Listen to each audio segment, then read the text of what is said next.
السلام علیکم ورحمت الله وبرکاتو. قدرمن لیدونکو یو د کدا ویډیو تاسو وګورئ زمونږ دغه ورور ژوند چې په دغه حالت باندې دی څنګه بدلیږي دغه قدرمن لیدونکو د هغه شان موږ بدل کړ کوم شان چې دوی غو نو دغه د دې لپاره موږ خاطر بل کم دغه د محمد امین ډبل کم بالا ډبل دی سره د کېدو ها سره د کېږي ته پټ څنګه دا کې پټ دا کم بالا کې پټ دا دور نو نه پټ افرین دی ټول کې پټ ای نور د چیز ورته کېږي چې دروړم هیڅ شی درته نه کېږي لا خلاص دي کم شو خدای شو خلاص دي کم زیرونه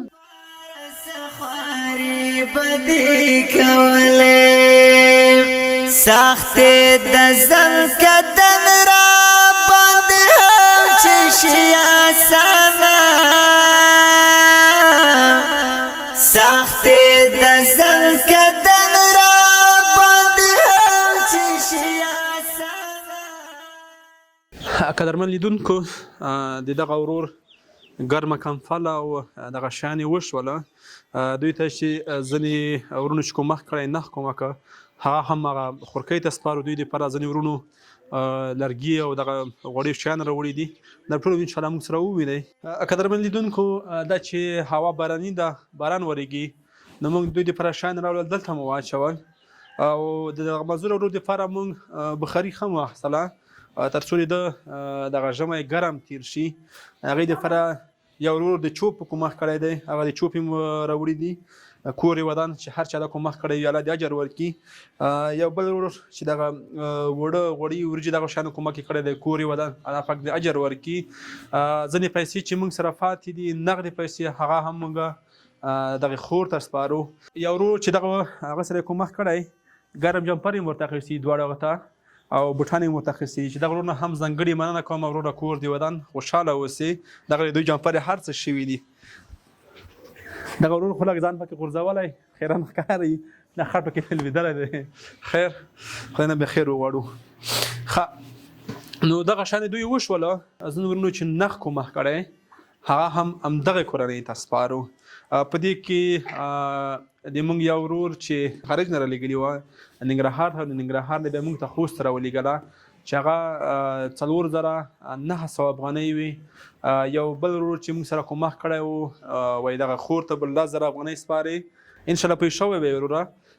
دغه ورور ته به موږ دا ټولې پیسې نغدې وسپارو یو بل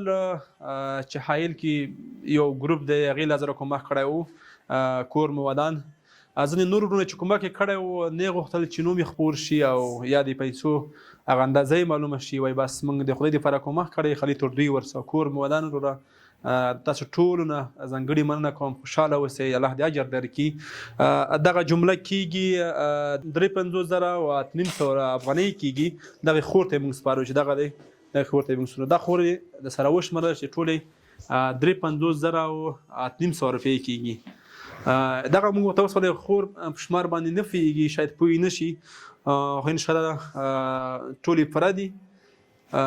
بیا هم له ټولو نه ځانګړې مننه کوم کور مو ودان چې د دغه بېوزلې کورنۍ تاسو لاسنیوی وکړلو الله پاک دې تاسو ټولو ته اجر درکړي چې په دې یخ ژمي کې او په سختو حالاتو کې تاسو د دغې کورنۍ لاسنیوی وکړلو کور مو ودان د موږ سره نورې هم داسې اړمنې کورنۍ شته چې د بېګا او د سبا ډوډۍ نه لري راځئ په هغې کې هم موږ سره همکاري وکړئ تر څو همدغسې دوی هغوی ژمی هم ګرم تیر شي او خوراکي مواد هر څه ورته شي بیا هم له ټولو نه مننه کور مو ودان دغه وه د نورې خپرونه تر بلې خپرونې چې بیا تاسو په ترانه خدمت کې حاضرېږو تر هغې درنه اجازه غواړو خدای پامان سخواری بدی کوله رازی هم سخت ورځ ده د محشر هم را روانه رازی هم سخت ورځ ده د محشر هم را روانه نفلنا تاجد هم